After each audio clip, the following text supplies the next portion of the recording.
Hello everyone, welcome to another series of today's GK. Let's begin with previous day's practice question. Question was, which of the following countries has recently announced that it will appoint the Indo-Pacific Tech Envoy? Israel, China, Japan or United Kingdom? The correct answer is option D, United Kingdom. UK Foreign Secretary recently announced that Britain will appoint a tech envoy to the Indo-Pacific with a focus on India. Therefore, option D is correct. This envoy is the second of its kind to be announced by the UK after the appointment of a tech envoy to the US in late 2020. This post will maximize the tech expertise of both countries and will also boost tech diplomacy. India and the UK have also announced a scheme for young professionals which will give 3,000 Indians and 3,000 Britons a pathway to live and work in each other's countries for up to 2 years. Now let's begin today's session. First question is, which of the following was the theme of International Women's Day 2023, that is IWD?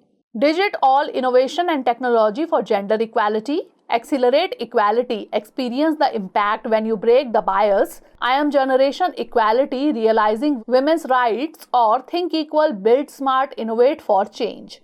The correct answer is option A, digit all innovation and technology for gender equality.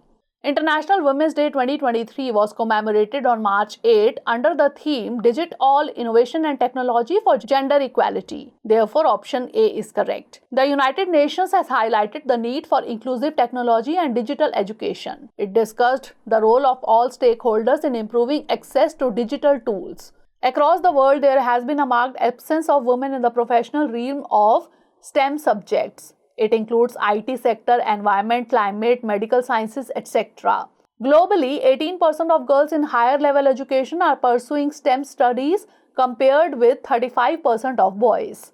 Overall, in UG, PG, MPhil and PhD engineering programs, the total enrollment is 36,86,291, where 71% of enrolled students were males, 29% were females in India. Next question is, consider the following statements regarding the coral reefs. 1. They cover less than 0.5% of the Earth's surface. 2. They are home to about 50% of all marine species. Which of the above given statement or statements is or are not correct? 1 only, 2 only, both 1 and 2, or neither 1 nor 2. The correct answer is option B, 2 only. Coral reefs are getting damaged day by day. Coral reefs cover less than 0.5% of the Earth's surface, but they are home to about 25% of all marine species. Hence, statement 1 is correct, while statement 2 is not correct. Therefore, option B is correct. They are like the rainforest of the sea. They protect coastal communities from storm, surges and waves.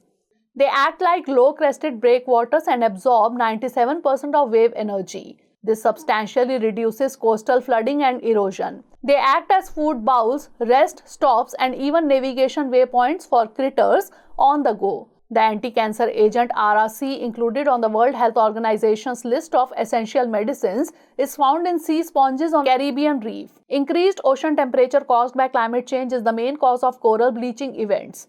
The planet has already lost about half of its shallow water corals in the past 3 decades. And at the current rate, up to 90% of them will disappear by the middle of the century. Next question is, which of the following best describes the main aim of the Hyderabad Charter? Promotion of cultural ties in the Indian Ocean region, protection of historical monuments, resolve gender gaps in physics, education and research, or mitigation of risk due to the natural calamities. The correct answer is option C, resolve gender gaps in physics, education and research. More than 500 practitioners and students of physics have endorsed the Hyderabad Charter. Its aim is to address and resolve gender gaps in physics, education and research in India. Therefore, option C is correct. The Hyderabad Charter was drafted by the Gender in Physics Working Group of the Indian Physics Association in 2019. It has 10 guiding principles and 29 recommendations to physics departments, institutes, physics teachers, conference organizers and national agencies.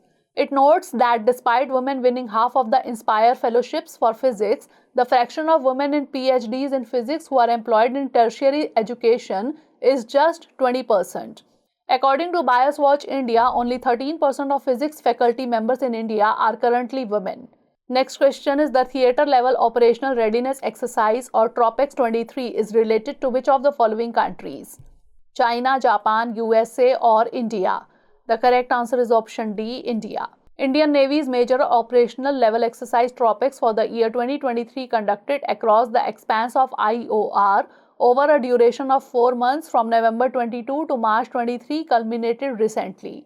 Therefore, option D is correct.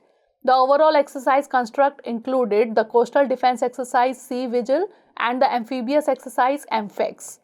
Together, these exercises also witnessed significant participation from the Indian Army, the Indian Air Force and the Coast Guard. Set in the Indian Ocean including the Arabian Sea and the Bay of Bengal, the theatre of operations for the exercise extended approximately 4,300 nm from north to south.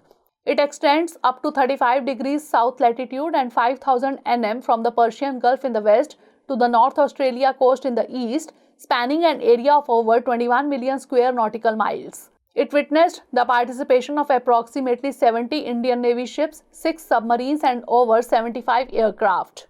Next question is with reference to the 3rd International Conference on Inclusive Elections and Elections Integrity, consider the following statements. 1. It was hosted by the Election Commission of Denmark. 2. The first conference was organized in New Delhi in 2022. Which of the above given statement or statements is or are correct? 1 only, 2 only, both 1 and 2 or neither 1 nor 2? The correct answer is option B, 2 only. The Election Commission of India hosted the 3rd International Conference on the theme Inclusive Elections and Elections Integrity in virtual format on 9 March 2023. ECI is leading the cohort on elections integrity, which was established as a follow-up to the Summit for Democracy held virtually in December 2021.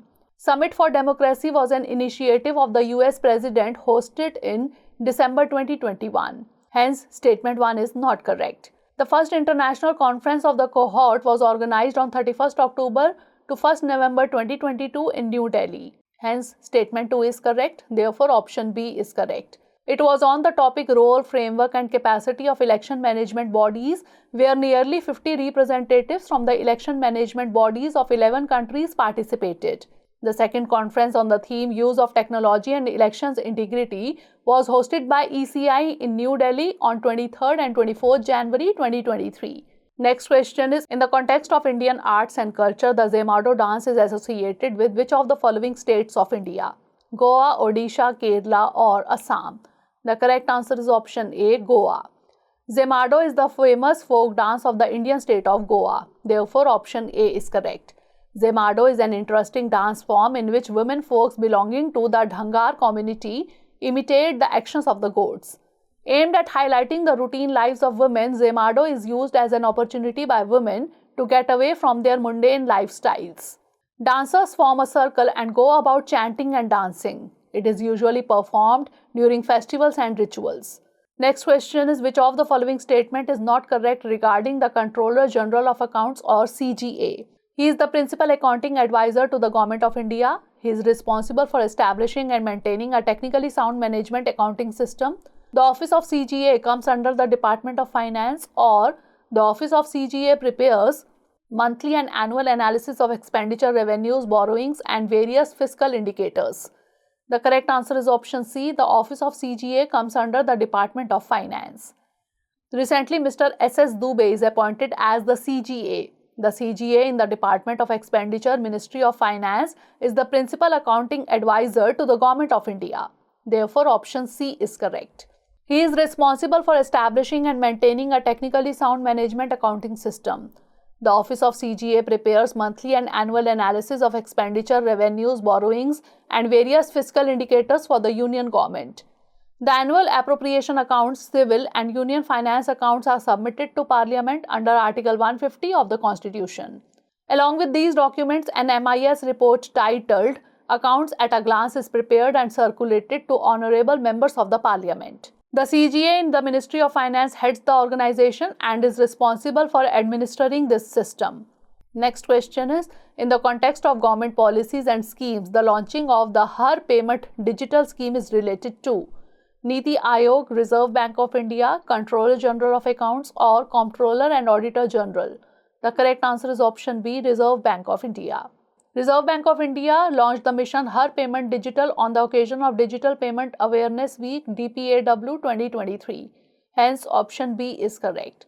This is part of RBI's endeavor to make every person in India a user of digital payments. DPAW 2023 will be observed from the 6th to the 12th of March 2023.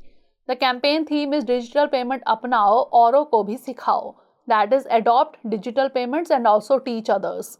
Har Payment Digital is aimed at reinforcing the ease and convenience of digital payments and facilitating the onboarding of new consumers into the digital fold. This will further encourage and support the adoption of digital payments in the country. The payment systems in India have witnessed over 1,000 crore transactions every month since December 2022.